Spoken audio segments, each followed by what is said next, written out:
DCM ಪರಮೇಶ್ವರ್ಗೆ ಶುಭಾಶಯಗಳ ಮಹಾಪೂರ್ವೇ ಹರಿದು ಬರ್ತಾ ಇದ್ದು ಪರಮೇಶ್ವರ್ಗೆ ಶುಭ ಕೋರಿದ್ದಾರೆ ಸಿದ್ಧಗಂಗಾ ಮಠದ ಶ್ರೀಗಳು. ಸದಾಶಿವನಗರದ ನಿವಾಸಕ್ಕೆ ಭೇಟಿ ನೀಡಿದ್ದಾರೆ ಶ್ರೀಗಳು. ಮಾಜಿ ಸಚಿವ ಸಂತೋಷ್ ಲಾಡ್ ಹಾಗೆ ಎಂಎಲ್ಸಿ ರಾಜೇಂದ್ರ ಕೂಡ ಭೇಟಿಯನ್ನು ಕೊಟ್ಟಿದ್ದು, ತುರುವೇಕೆರೆ ಜೆಡಿಎಸ್ ಶಾಸಕ ಎಂಟಿ ಕೃಷ್ಣಪ್ಪ ಕೂಡ ಸಾಥ್ ಕೊಟ್ಟಿದ್ದಾರೆ. ಡಿಸಿಎಂ ಪರಮೇಶ್ವರ್ಗೆ ಶುಭಾಶಯಗಳ ಮಹಾಪೂರ್ವೇ ಹರಿದು ಬರ್ತಾ ಇದೆ. ಒಂದು ಕಡೆ ಈಗಾಗಲೇ ಹಲವು ಪೊಲೀಸರು ಈಗಾಗಲೇ ತೆರಳಿ ಅವರಿಗೆ ಶುಭಾಶಯಗಳನ್ನು ಕೋರಿದ್ದಾರೆ. ಸಿದ್ಧಗಂಗಾ ಮಠದ ಶ್ರೀಗಳು ಕೂಡ ಸದಾಶಿವನಗರದ ನಿವಾಸಕ್ಕೆ ಭೇಟಿಯನ್ನು ಕೊಟ್ಟು ಡಿಸಿಎಂ ಡಾಕ್ಟರ್ ಜಿ ಪರಮೇಶ್ವರ್ಗೆ ಅಭಿನಂದನೆಗಳನ್ನು ಸಲ್ಲಿಸಿದ್ದಾರೆ.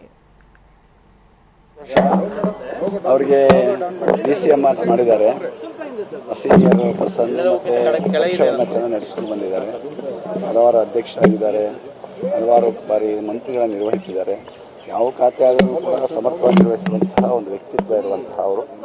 ಅವರಿಗೆ ಒಂದು ಶುಭ ಹಾರೈಸಬೇಕು ಅಂತೇಳಿ ಆಕಾಂಕ್ಷಿ ಆಗಿದ್ರು. ಅದು ಸಹಜ, ಪ್ರತಿಯೊಬ್ಬರಲ್ಲೂ ಇದೆ. ಇವರಿಗೆ ಬಹಳಷ್ಟು ಅವಕಾಶಗಳು ತಪ್ಪು ಹೋಗಿತ್ತು ಅಂತ ಬಹಳಷ್ಟು ಎಲ್ಲರಿಗೂ ಗೊತ್ತಿರುವಂಥದ್ದು. ಆದರೆ ಅನಿವಾರ್ಯ ಪಕ್ಷದ ನಿರ್ಧಾರ,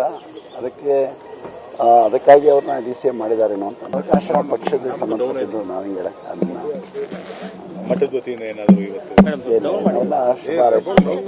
ತುಂಬ ಸಂತೋಷ ಅವರಿಗೆ ಡಿಸಿಎಂ